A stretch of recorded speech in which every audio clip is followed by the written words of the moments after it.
besede, no?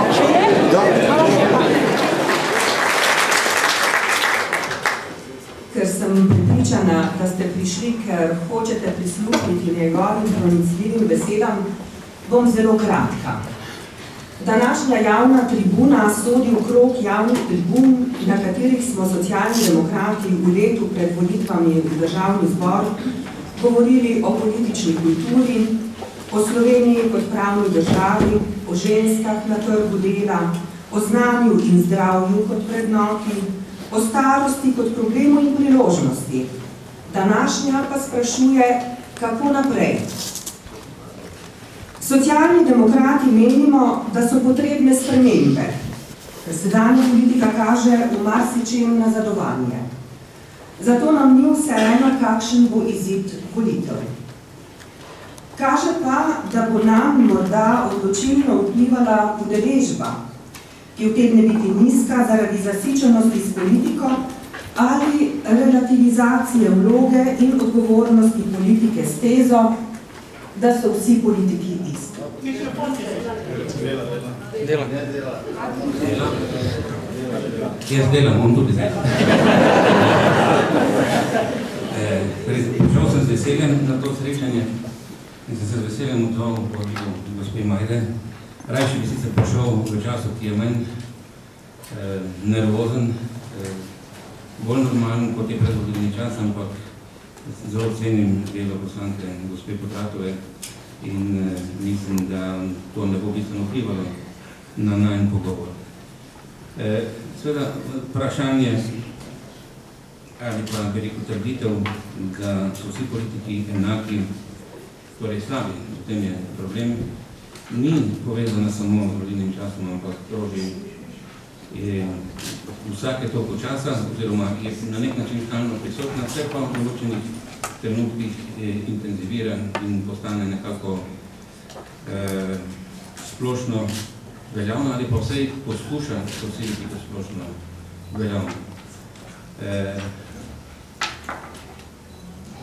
Seveda na to vprašanje je možno odgovarjati zelo kratko ali pa zelo nadolgo, nekje vmes, pravzaprav ne vidim neke možnosti. Torej, moj odgovor na to vprašanje najbolj kratek je, da to ne drži. Niso ali nismo vsi politiki enaki. Če rečem za sebe, jaz nisem bil enak Slobodanu Miloševiću in danes recimo Borut Pahor ni enak nekaterim politikom, ki so v današnji vladni poziciji. Ali tudi Gregor Golobič ni enak tem politikom, niti ni enak tem, ki so mu blizu po svojem političnem profilu, torej tudi med Pahorjem in Golobičem je razlika. Ampak tista razlika, ki je za mene bistvena, je v tem, kako razumejo politiko. Ali jo razumejo kot neko dejavnost, ki ima tudi svoje etične merila, ali pa kot neko aktivnost, kjer pravzaprav etičnih meril ni ali pa so zelo relativizirane. In tu vidim, da je ključni problem. Jaz sem pred časom, to se je že nekje tam v 94. leta,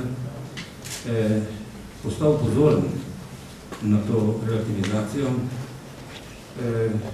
in sem poskušal na njo odgovoriti z tem, da sem si zastavil vprašanje, oziroma sem na neki javni tribuni zastavil vprašanje, ali so politiki dovoljeno vsa sredstva. Torej, ali je za dosego cilja dovoljeno uporabljati vsa sredstva. Neresnico, predvsem neverodostojnost, izničevanje političnega nasprotnika, ga postavljanje vloga ne samo nasprotnika, ampak sovražnika, z domovinsko pravico tezi, kdor ni z mano, je moj sovražnik in tako naprej. Od takrat naprej se v bistvu ni veliko spremenilo. Še zmeraj velja in v tem volilnem času lahko tudi sami ugotovite, da je možno znova zelo aktualno zastaviti to vprašanje. Ali so za dosego cilja, to je za zmago na volitvah ali za recimo zagotovitev oblasti, če po domače rečem, dovoljno uporabiti vsa sredstva. Govoriti neresnico in biti neverodostojen. Tisto, kar se meni zdi, da je odlika politika, tudi nekdanjega in sedanjega, se pravi v predmoderni in v pomoderni dobi njegova verodostojnost.